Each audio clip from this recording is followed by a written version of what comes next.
Hello students, welcome in virtual classroom.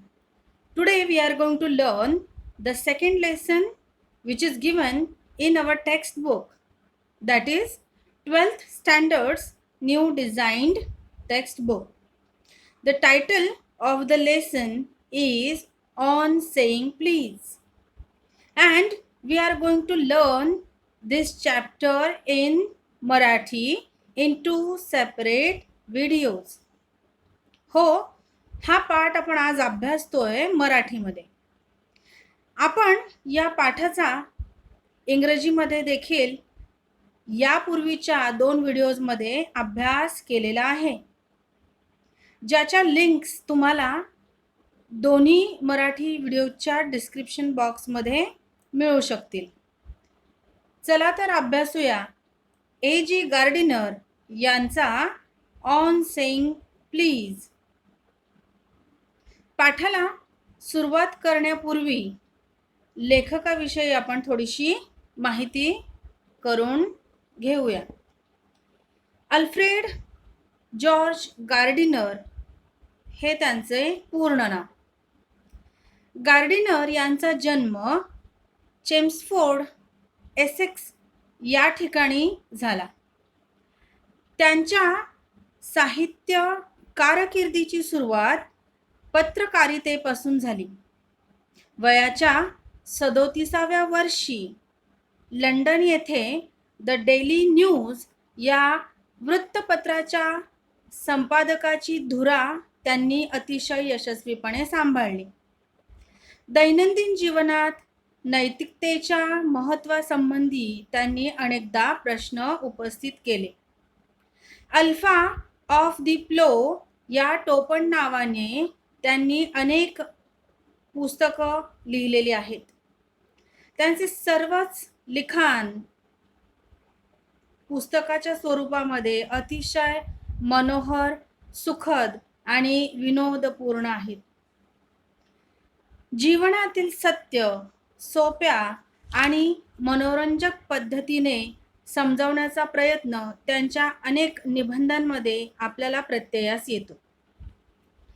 The Daily News, the Manchester Evening News या वृत्तपत्रांसाठी त्यांचे योगदान महत्त्वाचे ठरते. त्यांनी लिहिलेल्या पुस्तकांमध्ये Pillars of Society, Many Furrows, Lives in the Wind आणि पेबल्स ऑन द शोर ही अतिशय लोकप्रिय अशी पुस्तकं आहेत. प्रस्तुत पाठामध्ये लेखक A.G. गार्डिनर यांनी सामाजिक जीवनातील चांगल्या शिष्टाचाराचे मूल्य, त्याचबरोबर दैनंदिन जीवनातील आपल्या वर्तनातील सभ्यता व विनम्रता यांचे महत्त्व विशद केलेले आहे. बोलण्यातील नम्रतेने व वागण्यातील सभ्यतेने आपल्या सभोवतालच्या वातावरणामध्ये किती गोडवा निर्माण होतो, त्याचबरोबर असभ्यता व वाईट गोष्टी सभोवतालचे वातावरण किती खराब व दूषित करतात, यावर देखील लेखकाने या पाठामध्ये प्रकाश टाकलेला आहे. प्रस्तुत पाठामध्ये लेखक A.G. गार्डिनर यांनी सामाजिक जीवनातील शिष्टाचाराचे मूल्य, त्याचबरोबर दैनंदिन वर्तनातील सभ्यता, विनम्रता या गोष्टींचे महत्त्व समजवण्याचा प्रयत्न केलेला आहे. प्रथम भागात लिफ्टमॅन तर द्वितीय भागामध्ये बस कंडक्टर अशा 2 व्यक्तींविषयी ते आपले अनुभव जे आहे ते विशद करतात. आज आपण स्टोरी ऑफ अ लिफ्टमॅन म्हणजे लिफ्टमॅनची गोष्ट जी आहे ती समजावून घेणार आहोत. आणि आपल्या पाठामधील दुसरा जो भाग आहे तो आपण दुसऱ्या स्वतंत्र व्हिडिओमध्ये अभ्यासणार आहोत. चला तर मग बघूया ऑन सेइंग प्लीज या पाठाचा अर्थ. On saying please, written by Alfred George Gardiner. The young liftman in a city office who threw a passenger out of his lift the other morning and was fined for the offense was undoubtedly in the wrong. It was a question of please. The complainant entering the lift said top. शहरातील एका कार्यालयात एका युवा lift वाहकाने एका यात्रीला म्हणजेच पॅसेंजरला लिफ्टमधून बाहेर फेकले. दुसऱ्या दिवशी सकाळी त्याला त्याच्या या गुन्ह्याबद्दल दंड ठोठावला गेला आणि निसंशयपणे ते चुकीचे होते. हा कृपया म्हणजेच प्लीजचा प्रश्न होता. लिफ्टमध्ये प्रवेश करणारा फिर्यादी म्हणाला, वर. The liftman demanded top please, and this concession being refused, he not only declined to comply with the instruction but hurled the passenger out of the lift. लिफ्टमॅनने टॉप म्हणजेच वरती घेऊन चला आणि ते देखील कृपया म्हणत अशी मागणी केली आणि ही सवलत नाकारली गेली. लिफ्टमनने केवळ त्या सूचनांचे पालन करण्यास नकार दिला आणि एवढंच नाही तर त्या प्रवाशाला लिफ्टच्या बाहेर देखील फेकले. This of course was carrying a comment on manner too far. Discourtesy is not a legal offense and it does not excuse assault and battery. हे नक्कीच समाजात कसे वागावे यावर दूरवर घेऊन जाणारी टिप्पणी आहे किंवा विचार करण्यास भाग पाडणारी गोष्ट आहे. अनादर, असभ्यता, उद्धटपणा हा कायदेशीर गुन्हा नाही. समोरच्यावर हल्ला आणि मारपीट करण्यासाठी ते निमित्त ठरत नाही. If a burglar breaks into my house and I knock him down, the law will acquit me, and if I am physically assaulted, it will permit me to retaliate with reasonable violence. तर या ठिकाणी लेखक म्हणतात, जर एखादा चोर माझ्या घरात येत असेल आणि मी त्याला मारून जमिनीवर पाडले तर कायदा मला निर्दोष ठरवेल आणि जर माझ्यावर त्याने शारीरिक हल्ला केला तर कायदा त्या हिंसाचाराचा वाजवी बदला घेण्यासाठी मला परवानगी देखील देऊ शकतो. It does this because the burglar and my assailant have broken quite definite commands of the law. आणि ते देखील अशासाठी कारण चोर आणि माझ्यावर हल्ला करणाऱ्याने कायद्याच्या नियमांचे उल्लंघन केलेले आहे. But no legal system could attempt to legislate against bad manners or could sanction the use of violence against something which it does not itself recognize as a legally punishable offense. And our sympathy with the liftman, we must admit that the law is reasonable. परंतु कोणतेही कायदे प्रणाली चुकीच्या वागण्याविरुद्ध कायदे बनवण्याचा प्रयत्न करू शकत नाही. किंवा कोणत्याही गोष्टीविरुद्ध हिंसा करण्याची परवानगी सुद्धा देऊ शकत नाही आणि ही गोष्ट कायदेशीररित्या दंडनीय अपराध नाही. लिफ्टमनसाठी आपल्या सर्वांना सहानुभूती आहे, पण कायदा उचित आहे हे आपण मान्य करायलाच हवे. It would never do if we were at liberty to box people's ears because we did not like their behavior or the tone of their voices or the scrawl on their faces.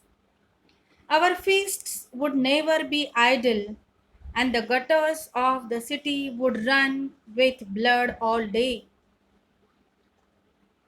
आपल्याला जर एखाद्याचे वर्तन, त्याच्या आवाजाचा स्वर, उदास चेहरा आवडला नाही, तर आपण आपल्या मनाप्रमाणे त्याच्या कानावर मुठीने मारण्याची मोकळीक दिली असती तर कदाचित आमची मूठ कधी रिकामीच राहिली नसती, असे लेखक म्हणतात.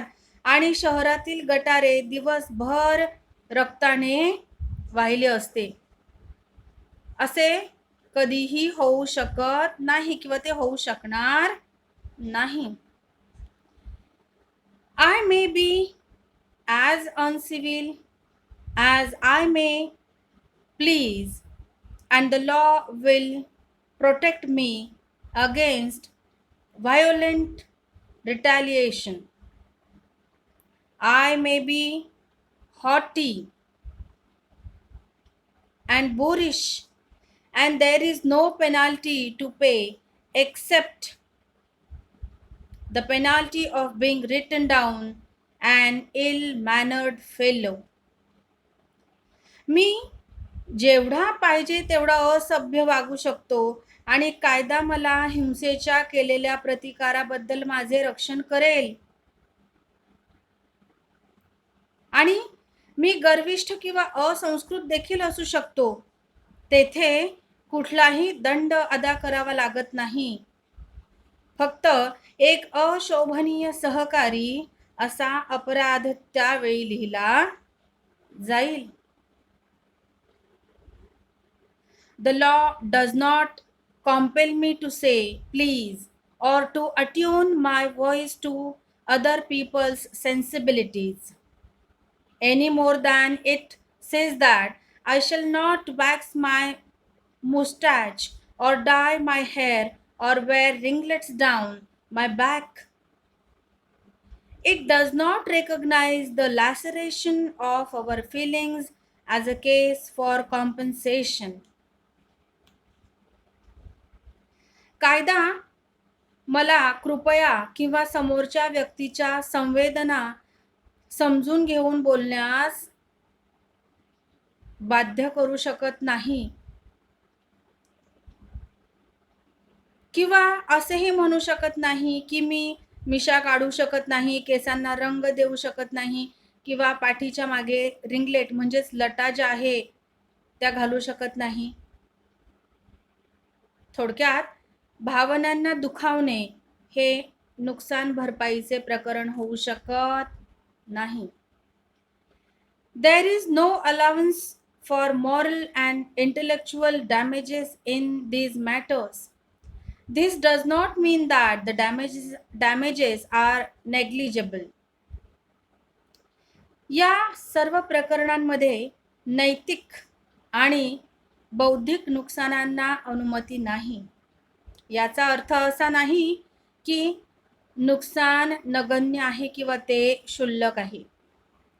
It is probable that the liftman was much more acutely hurt by what he regarded as a slur upon his social standing than he would have been if he had a kick on the shins, for which he could have got a legal redress. लेखक पुढे म्हणतात, हे शक्य आहे की लिफ्टमनला खूप जास्त प्रमाणात दुखापत झाली होती आणि त्याला आपल्या स्वतःच्या सामाजिक प्रतिष्ठेला हा मोठा कलंक वाटला. त्याहीपेक्षा त्याने त्याच्या पायावर लाथ मारली असती. त्यासाठी त्याला कायदेशीर समाधान मिळू शकले असते. The pain of a kick on the shins soon passes away, but the pain of a wound to our self-respect or our vanity may poison a whole day. पायावरच्या लाथेची वेदना लवकर निघून गेली असती, परंतु आपला स्वाभिमान आणि अहंकार यांना झालेली दुखापत आपला संपूर्ण दिवस दूषित करते. I can imagine that the liftman denied the relief of throwing the author of his wound out of the lift, brooding over the insult by the hour and visiting his wife in the evening as the only way of restoring his equilibrium. मी अनुमान करू शकतो की त्या lift वाहकाने लिफ्टमधून जखम देणाऱ्याला बाहेर फेकून मिळणारे सुखचैन त्याला ते नाकारायचे नव्हते, असे लेखक म्हणतात. तासभर त्या अपमानाबद्दल चिंताग्रस्त विचार करायचा आणि संध्याकाळी पत्नीला भेट देऊन त्याचा समतोल मिळवायचा हा एकमेव मार्ग बनवायचा नव्हता.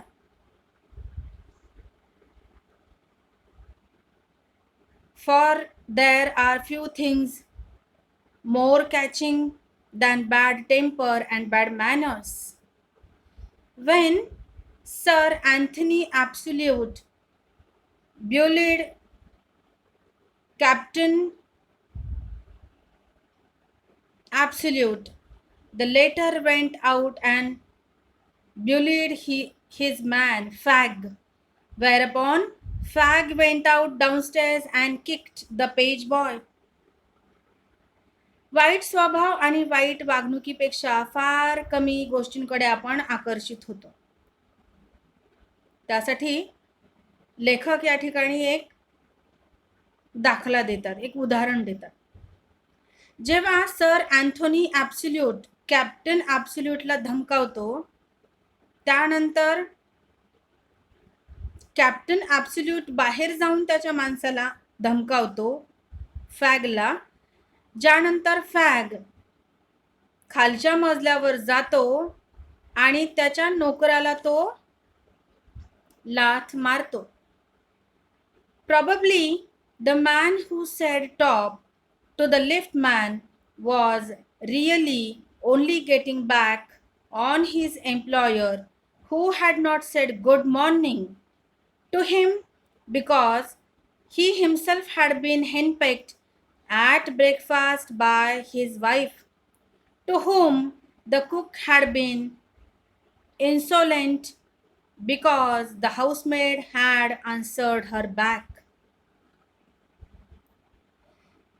कदाचित ज्याने लिफ्टमॅनला टॉप म्हटले होते तो खरोखरपणे त्याच्या बॉसमुळे दुखावला गेलेला असावा.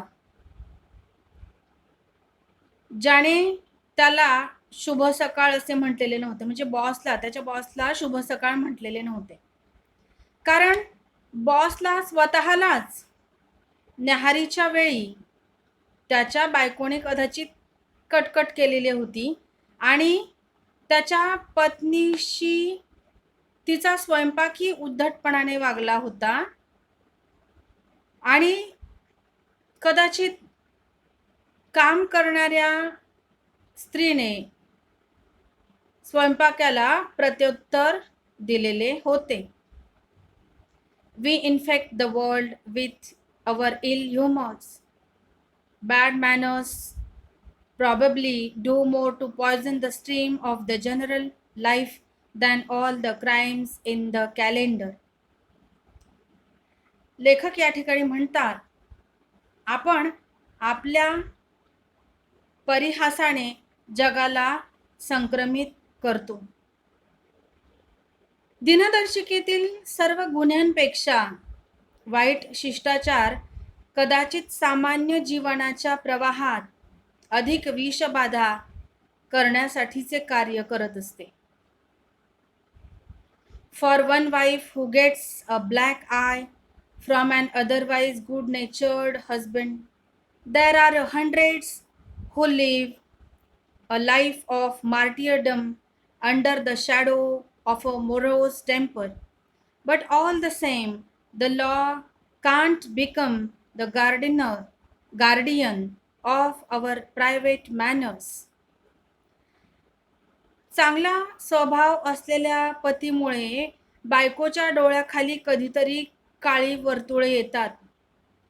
तेथे अशाही 100 जणी आहेत ज्यांच्या अत्यंत क्रोधी पतीमुळे त्यांना नेहमी शहिदांचे आयुष्य जगावे लागते. परंतु कायदा आमच्या खाजगी वागणुकीचा किंवा शिष्टाचाराचा संरक्षक होऊ शकत नाही. No decalogue could cover the vast area of offenses, and no court could administer a law which governed our social civilities, our speech, and the tilt of our eyebrows, and all our moods and manners. येशू ख्रिस्ताच्या 10 आज्ञा सुद्धा गुन्हेगारीच्या विस्तृत क्षेत्राला अंतर्भाव करू शकत नाही. या ठिकाणी आपल्याला शब्द आलेला आहे डेकेलॉग, आणि डेकेलॉग म्हणजेच येशू ख्रिस्ताच्या 10 आज्ञा. लेखक पुढे असंही सांगतात की कुठलेही न्यायालय आपल्या सामाजिक नागरिकता, आपले भाषण, आपल्या भुवयांचा झुकाव, आपली मनस्थिती आणि शिष्टाचाराला नियंत्रित करू शकणारे कायदे बनवू शकत नाही. But though we are bound to endorse the verdict against the liftman, most people will have a certain sympathy with him. जरी आपण लिफ्टमॅन विरुद्ध झालेल्या निकालाचे समर्थन करण्यास बांधील असलो तरी बहुतेक लोकांना त्याच्याबद्दल मनात सहानुभूती देखील वाटत असेल. While it is true that compels us to say please, there is a social practice much older and much more sacred than any law which enjoins us to be civil. हे खरे आहे की कोणताही कायदा आम्हाला कृपया म्हणा असे करण्यास भाग पाडत नाही. आम्हाला नागरिकत्वाचा आनंद देणाऱ्या कोणत्याही कायद्यापेक्षा खूप जुन्या आणि पवित्र अशा अनेक सामाजिक प्रथा आहेत. And the first requirement of civility is that we should acknowledge a service. Please and thank you are the small change with which we pay our ways as social beings. आणि सभ्यतेची पहिली आवश्यकता ही आहे की आपण सेवेची कबुली द्यायला हवी किंवा ती दिली पाहिजे. कृपया आणि धन्यवाद हा एक छोटासा बदल आहे ज्याद्वारे आपण सामाजिक लोक म्हणून समाजाप्रती ऋण चुकवत असतो. They are the little courtesies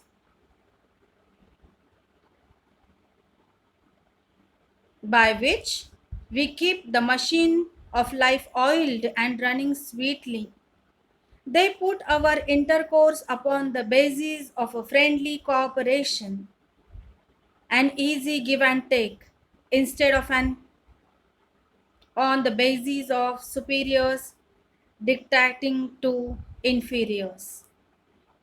ते एक छोटेसे सौजन्य आहे ज्याद्वारे आम्ही जीवनाच्या मशिनाला तेलाचे वंगण करत असतो आणि हे मशीन रूपी आयुष्य व्यवस्थित चालवत असतो.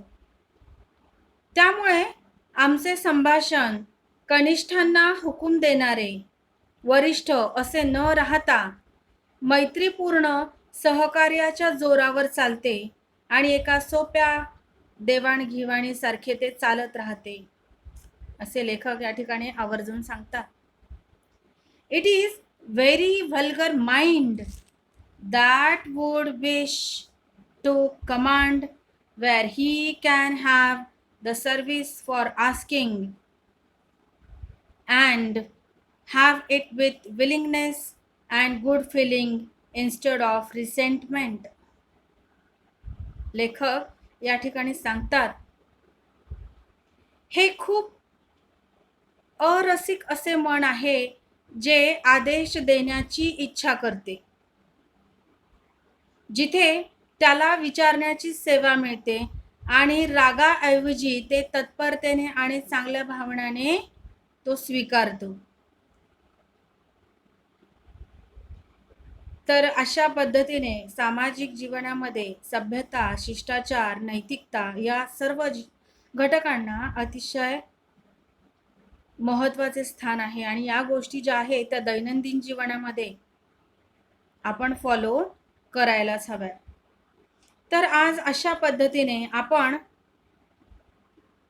या व्हिडिओमध्ये म्हणजे पार्ट 1 मध्ये स्टोरी ऑफ अ लिफ्टमॅन म्हणजेच लिफ्टमॅनची गोष्ट जी आहे ती अभ्यासलेली आहे. चांगल्या आणि वाईट अशा दोन्ही सवयी ज्या आहेत त्या संक्रामक असतात. जर वाईट सवयी संक्रामक असू शकतात तर चांगल्या सवयी देखील. हीच गोष्ट आज आपण या पार्टमध्ये शिकलो. आता आपण आपल्या पुढच्या व्हिडिओमध्ये म्हणजेच या पाठाच्या दुसऱ्या भागामध्ये दुसरी गोष्ट अभ्यासणार आहोत आणि ती देखील एका चांगल्या व्यक्तिमत्वाबद्दल, आणि ती व्यक्ती आहे बस कंडक्टर. म्हणजेच दुसरा भाग जो असणार आहे आपल्या व्हिडिओचा पुढचा तो असणार आहे story of a bus conductor. तो आता आपण अभ्यासूया लगेचच पुढच्या व्हिडिओमध्ये म्हणजेच पार्ट 2 मध्ये. तेव्हा भेटूया पुढील व्हिडिओमध्ये नवीन माहितीसह. थँक्यू.